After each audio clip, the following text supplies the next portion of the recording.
Well, that was brutal.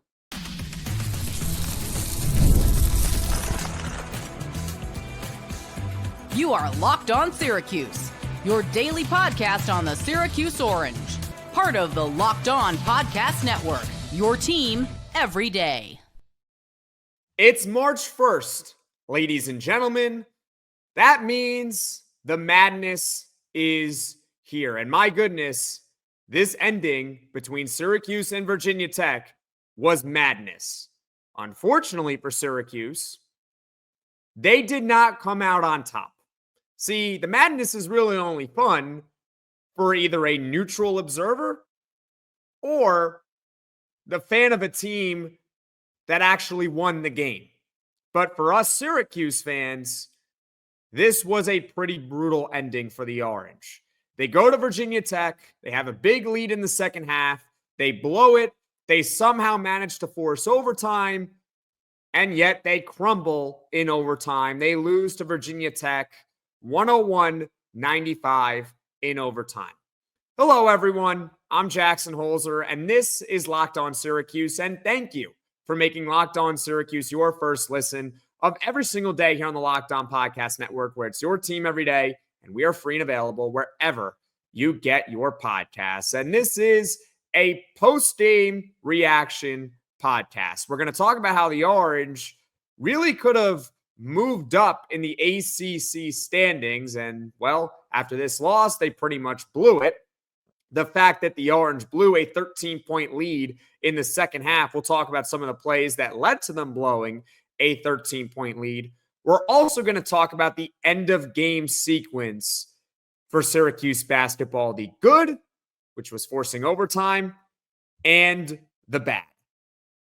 Before we get to everything, though, this was kind of the opposite game of the win that Syracuse had against Boston College. If you remember that game, it was a triple overtime thriller inside the Dome where the Orange were the ones who gave up a 3 at the end of regulation. They blew it in regulation, and then they managed to win the game in triple overtime, if you recall. Virginia Tech essentially flipped the script. Now, before we get to the end-of-game sequence, I just want to say this. Syracuse basketball lost this game on defense. They did not play a lick of defense all afternoon, and they honestly have not played a lick of defense in 2 years, if we're being frank. But from this game alone, Virginia Tech shot 61% from the field and 42% from the three-point line.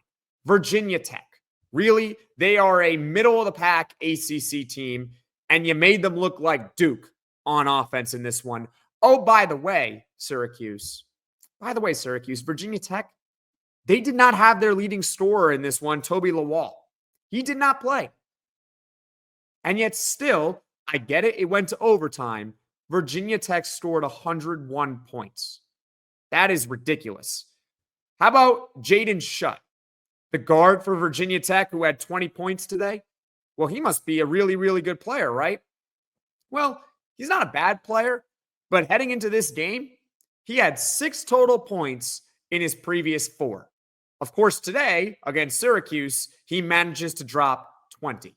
Just a pathetic effort on the defensive end for Syracuse, and that's why they lost this game ultimately to Virginia Tech. Now let's talk about the end of game and the critical plays. We can start off with the good, which is the fact that Syracuse, thanks to Jaquan Carlos, of all people, hit a three-pointer to tie the game at 82 and send it to overtime. So let's set the scene here. The Orange are down 82-79 with 4.5 seconds left in regulation. And you could thank Virginia Tech for trying to give Syracuse a chance because they missed a couple of free throws down the stretch. So the door is open for the Orange. But at the same time, I'm watching this game and I'm just thinking to myself, in fact, I might have tweeted it out at LO_Syracuse, Virginia Tech should foul. You always foul up 3 late. There's 4.5 seconds left. Syracuse has an inbound play at their own baseline. You have to go the length of the court and hit a three-pointer. And Virginia Tech plays awful defense on the inbound. They let Jaquan Carlos take a 3, from the right wing, and credit to him, he makes it. But my goodness, Virginia Tech, that was awful late game situational awareness on the players, and also you got to blame the coaches. That was brutal from Virginia Tech. My goodness. Imagine if they had lost. Man, I don't think Virginia Tech fans would be so happy. So the game goes to overtime. And Jaquan Carlos hits an amazing shot, right? Except he gives it right back in overtime on the defensive end. And before I tell you this sequence, Adrian Autry's reaction, they showed it on the broadcast, and you could see how displeased he was at this play because it was terrible. Setting the scene for you all, Virginia Tech has the ball. They are up 90-89 with 2 minutes left in overtime. So it's a 1-point game. It's still anyone's game at this point. There's enough time on the clock. And Jaden Young for Virginia Tech, he has the ball and he drives down the right alley. He forces a double team and he kicks it out to the left wing to a wide open Ben Hammond, who drills a three-pointer to make it 93-89 Virginia Tech. That was with 1:36 left in overtime. What I didn't tell you is how bad the defense really was. See, when Jaden Young is driving down the right alley, he forces a double team, and Syracuse is actually in pretty good shape on defense. They got the man inside locked up. They're doubling the player driving to the basket. And Jaquan Carlos, who's on the weak side, whose sole responsibility is to make sure that Ben Hammond is not left alone wide open for three. For whatever reason, he decides to sink down to the paint. Again, for no reason. And Ben Hammond, who's a 47% three-point shooter, drills a three-pointer. Again, that makes it 93-89 Virginia Tech with 1:36 left. I highly, highly suggest that when you are done watching or listening to this podcast, you go look up that play on YouTube.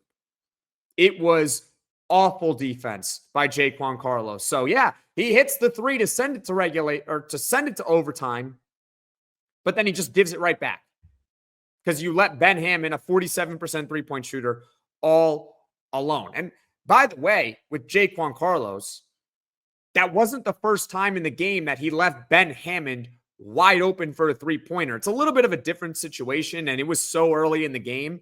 This was in the first half. And this three-pointer that Ben Hammond hit, the one that I'm going to describe to you now, only made it 12-9, and it was actually Syracuse ahead of Virginia Tech at that point. But Jaquan Carlos goes underneath a screen on Ben Hammond. And I tweeted it out. You cannot go underneath a screen on a player that shoots 47% from the three-point line. Let him go to the basket. Run him off the three-point line. Those were just two of the many terrible defensive lapses by Syracuse in this one. I'm sorry that two of them were Jaquan Carlos, the ones that I pointed out, but that three-pointer that Ben Hammond hit at the end of overtime was a huge one for Virginia Tech. I think that ultimately led them to win this game. And the one in regulation that I pointed out was to show that it wasn't the first time that Carlos left that guy wide open. You just can't do that. So Syracuse basketball loses 101-95 in overtime to Virginia Tech. I'm Jackson Holzer. This is Locked On Syracuse. I love to hear from you and your reaction to Carlos's three-pointer. How shocked were you? Because I was shocked. And also your thoughts on this loss, because it was a tough one. It was really tough for Syracuse basketball, not in the sense that they got blown out, just the fact that they really should have won this game, and they didn't. Coming up, we're going to talk about how Syracuse had a big lead in the second half and blew it. So stick with me here on Locked On Syracuse. Life moves fast, especially when you have a family. One day you're watching your kids take their first steps, and before you know it, they're off to college. That's why securing their future is so important. Fabric by Gerber Life makes it simple to get term life insurance that fits your family needs. With Fabric, you can apply for term life insurance online right from your couch. You can be covered in under 10 minutes, and in many cases, no health exam is required. You can get $1 million in coverage for less than $1 a day, so protecting your loved ones doesn't have to break the bank. Fabric also offers free digital wills and access to investment accounts to help you plan for your children's future. Join the thousands of parents who trust Fabric to protect their families. Apply today in just minutes at meetfabric.com/lockedoncollege. That's meetfabric.com/lockedoncollege. Policies issued by Western Southern Life Assurance Company, not available in certain states. Prices subject to underwriting and health questions. This is Locked On Syracuse. I'm Jackson Holzer, and the Orange lose to Virginia Tech on the road, 101-95. This is a post-game reaction show. And folks, if you enjoy this podcast, be sure to hit that like button. And if you really enjoy the podcast, be sure to hit subscribe. And if you can just do me a favor, tell one or two of your closest Syracuse friends about the Locked On Syracuse podcast so this channel can grow and reach all Syracuse Orange fans. So we left off talking about how Syracuse, at the end of the game, they just did not make the defensive plays they really needed to win it. Now let's talk about the fact that the Orange had a big lead in the second half, so before overtime, and completely blew it. Syracuse led by as much as 13 in the second half on multiple occasions. In fact, it was 69-56 Syracuse with 8:45 to go, and everything seemed to be going according to plan. I mean, the Orange, they were dominating the paint for the second straight game, just like they did against NC State on Wednesday, and they ended up winning the paint battle 48-38. Eddie Lampkin and Jyare Davis were monsters inside. Jaquan Carlos was playing great. He finished with 9 assists in this one. Kyle Cuff made some big three-pointers for the Orange. He finished with 13 points off the bench. And then there were a few turning points in this one. The first one is kind of half joking, half serious, but really mostly joking, all right? Apparently a fan hit a half-court shot in the second half at Virginia Tech. Apparently, the broadcast showed it. And after the fan made said half-court shot, Virginia Tech goes on a monster run. Maybe that was the thing that turned the tide, right? I don't know, but that's more of a joke. But really, JJ Starling missing 3 free throws. Yeah, if you watch this game, you know what I'm talking about. Missing 3 consecutive free throws towards the end of regulation, I think, is what ultimately led to Virginia Tech going on a massive run and eventually winning this game. So let me set the scene for you once again. Virginia Tech pulls within 4 after being down 13 with 6:07 left in regulation. With 5:30 left in regulation, JJ Starling gets fouled on the left wing, shooting a three-pointer, and it was a complete bailout. It was a terrible foul by Virginia Tech because they were playing great defense. They were about to get a stop. They forced a tough one from JJ Starling, and yet a player just makes contact with him shooting a three-pointer. That's 3 free throws, and you're up 4 points with 5:30 left in regulation. And I'm thinking at that point, yeah, it's just Syracuse's day. It's just Syracuse's day. They're getting the calls. They're getting the bounces. That's huge. JJ Starling going to the line for 3 free throws. And then he misses all of them. He misses all of them. Just not good. Now, Starling, he redeemed himself later in regulation. He had an and one, and he made the free throw, and he also made a couple of free throws as well in a one-and-one situation. But that sequence of missing 3 consecutive free throws, Virginia Tech already had the momentum.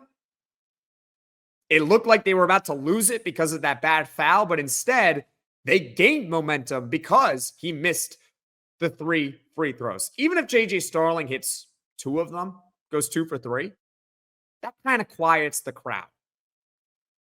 It just does. It quiets the crowd. Virginia Tech has players. They don't feel maybe as energized. There's no real way to quantify it, in terms of momentum and feeling. But I can tell you how I felt when J.J. Starling missed those three. I thought Syracuse was going to lose. I thought that was the moment that Syracuse basketball lost the game. He misses 3 consecutive free throws towards the end of regulation. It just can't happen. And here's another dumb play for you all. Another reason why Syracuse lost. Lucas Taylor did not have a good day at all. He was caught in foul trouble, and he just didn't do much. He really didn't. Lucas Taylor in this one played 12 minutes. He had 0 points, 1 rebound, 0 assists. He had a turnover, and he eventually fouled out. He was basically Tony Snell. He did not have a good day. With 3:51 left in regulation, Syracuse is up 72-70. So they're still in the lead after the J.J. Starling missed free throws. But unfortunately for Syracuse, Jyare Davis is in the right post, and he turns the ball over. It just gets stolen from him. And Ben Hammond races down the floor for Virginia Tech. And Lucas Taylor commits one of the dumbest fouls that you are going to see in basketball. This is another one of those plays that I highly recommend you go back and watch when you're done watching or listening to this podcast. He just swipes at Hammond, and it's like nothing. He just swipes at him. It's a 3-and-1 for Hammond, and at least he missed the free throw. But it tied the game at 72 all. It's just another example of Syracuse not executing down the stretch, missing free throws, Lucas Taylor committing a really, really dumb foul. In that situation, you have 2 options. Option number 1, you can let Hammond just make a layup. I don't really suggest that. That's not what you want to do. Give a free 2 points. But fine, that's better than an and one. The other thing that you could do, and this is what I would suggest, you bear hug him. Now, you got to be careful. You want to make sure it's not a flagrant foul, but just swiping at him, no contact whatsoever, you gave him a free and one. It was a terrible, terrible foul by Lucas Taylor. You cannot do that in that situation. And they were lucky that he missed the free throw, but ultimately it doesn't matter because Syracuse basketball still loses the game 101-95 in overtime. I'm Jackson Holzer. This is Locked On Syracuse. We talked about the end of game sequence. We talked about a lot of plays that went against Syracuse, despite the fact that Jaquan Carlos hit a miracle shot at the end of regulation to force overtime.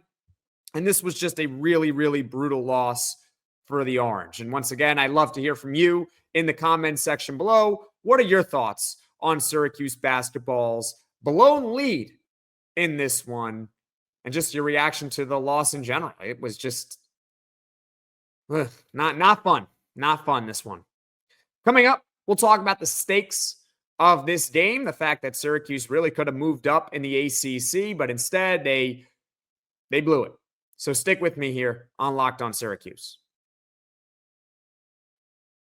March basketball is here, and there's no better place to get in on the action than with PrizePicks, the best place for daily fantasy sports. With PrizePicks, you pick more or less on at least 2 player projections, and if you're right, you can win up to 1,000 times your cash. It's fast, easy, and keeps every game exciting. I love how I can make my picks in less than 60 seconds and stay engaged all game long. And when I win, my money hits my account in as little as 15 minutes. No waiting around, and PrizePicks even offers weekly promos like Taco Tuesday, where you get discounted player projections for even more value. Download the app today and use code LOCKEDONCollege to get $50 instantly after you play your first $5 lineup. That's code LOCKEDONCollege for $50 instantly after you play your first $5 lineup. PrizePicks, run your game. Syracuse basketball loses at Virginia Tech 101-95 in overtime. And we pretty much talked about everything that you would need to know about this game. All right? But what's it matter? What's it matter? I'm going to answer that for you all. Syracuse basketball just blew its chance, its slim chance, at getting a top 9 seed in the ACC tournament. Syracuse basketball entered this game 6-11 in the conference, and they were just a game back of being top 9 in the conference. Just a game back. That's it. And I will explain why being top 9 is significant in just a moment. After the NC State win, so shout out to Syracuse for beating NC State at home, they all but secured themselves a spot in the conference tournament. Okay? They're basically in the conference tournament. Now it's about getting the highest seed they can possibly get. If you're seeded between 10 and 15 in the ACC tournament, you have to win 5 games in 5 days to win the conference. However, if you sneak into the top 9, you get a first round bye. So that means you only have to win 4 games in 4 days to win the conference. Now, there's also a double bye for the top 4 teams, but Syracuse basketball is eliminated from getting a top 4 seed in the ACC. They were eliminated a long time ago. Sorry, it's just been that type of year. And I was hoping that Syracuse basketball maybe could just end the regular season on a high note and maybe sneak into that top 9 so that they only have to win 4 games in 4 days to win the conference. They're not going to do it anyway, but hey, you'd rather that first round bye than not. And for a while, it seemed like Syracuse basketball was maybe going to do it. They weren't going to clinch being in the top 9 if they had won this game, but hey, at minimum, they would have stayed at least a game back with 2 games to go and give yourself a realistic chance at it. They led this game for nearly 35 minutes of game time. 35 minutes. There were only 45 minutes played in the actual game. 40 minutes of regulation, 5 minutes of overtime. 35 divided by 45. Let's do some quick math here. That's 77.8%. They led for 77.8% of this game. Virginia Tech led for just 6 minutes, but they blow it. They blow the lead in regulation. They nearly lose it in regulation. They had a lead in overtime. I mean, they started the overtime on a high note. Jyare Davis starts with an and one, and he makes the free throw, but then they immediately give it right back up to Virginia Tech. They get their own and one. And now Syracuse basketball is 6-12 in the ACC. Virginia Tech, meanwhile, at the time of this recording, they hold the 9 spot in the conference. They're now at 8-10, and they hold the head-to-head tiebreaker. So I don't know if Syracuse can mathematically sneak into the top 9 anymore. I mean, I would have to run through all the scenarios. I'm sure there's something out there where everyone loses and then Syracuse wins and then the 3-way, 4-way, 5-way tiebreakers kick into effect, but they can't get top 9 anymore. So now it's just about, are they going to be as high as 10? Are they going to be 15?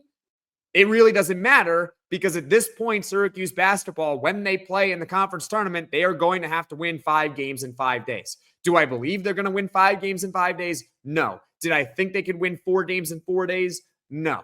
But you know what? I would have liked to see them try to win 4 games in 4 days. But they blew it. They blew it. As far as what is coming up on Locked On Syracuse in the future, we're going to be back on Monday for a full podcast. And in that one, my thought is that we would talk about the lessons that Syracuse basketball and all of us can learn about the transfer portal, because pretty soon when this season is over, in a couple of weeks, we're going to be talking about the transfer portal for Syracuse basketball. They have to improve this offseason because next year is going to be make or break. So we'll talk about the lessons that you can learn and that we as well could all learn in the transfer portal. I'm pulling up the schedule right now for Syracuse basketball's next game. It is going to be Tuesday at SMU at 9 p.m. Eastern, and there will be a full post-game reaction podcast. Once again, Syracuse basketball loses at Virginia Tech this afternoon, 101-95 in overtime, and I'd love to hear from you in the comments section below. Thank you for making Locked On Syracuse your first listen today. And for your second listen, you can check out the Locked On College Basketball Podcast with Isaac Shade and Andy Patton. It's March basketball. You could be the most informed college basketball fan right now, and you can find Locked On College Basketball on YouTube or wherever you get your podcasts.